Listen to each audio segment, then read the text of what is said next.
haven't learned yet what it means to wait.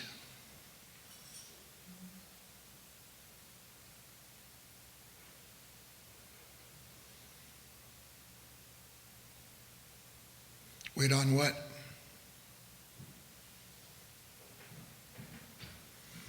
A life that you are given as opposed to a life that you are taking.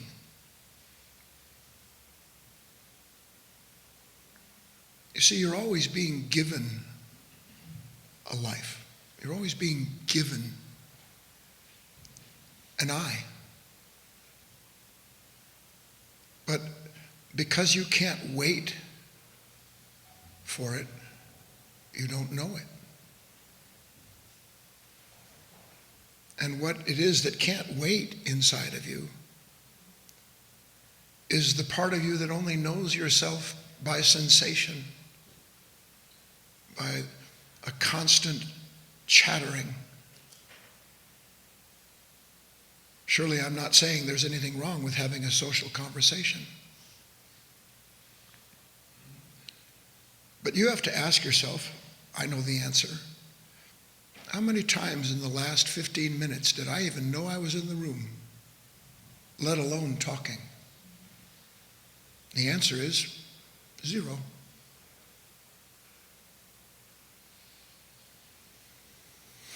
And because of that, because you can't wait, there is a kind of double-edged sword.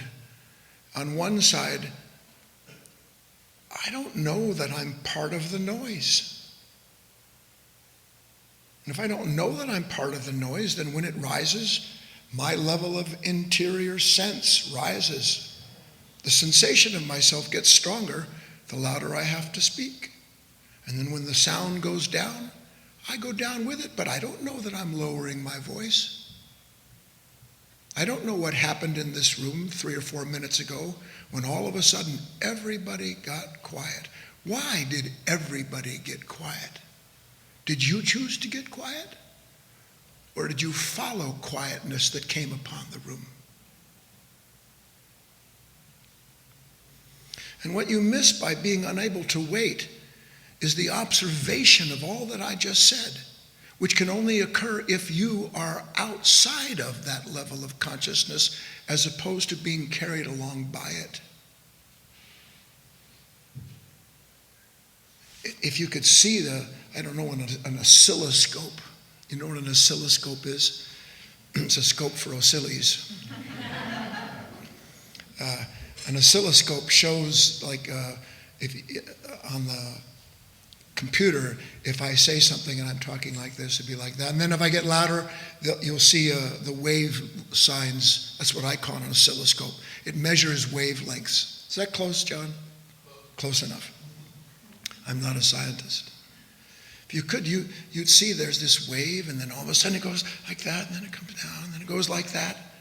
And the reason it does that is because everything is connected to that level of consciousness.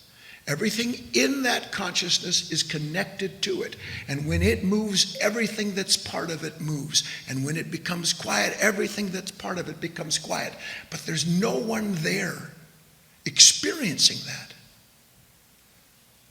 There's just this constant sense of being carried along by something until one runs into what one doesn't want to run into.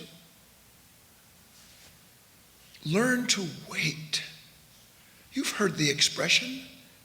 Wait on what? Wait on God. Wait on a revelation.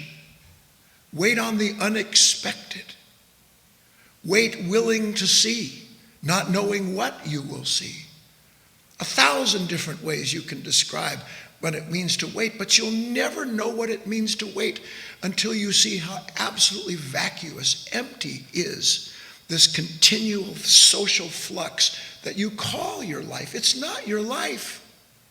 It's a release of pressure that belongs to a divided consciousness seeking to reconcile itself by dispensing whatever extra energy is there when you need the extra energy to be able to wait.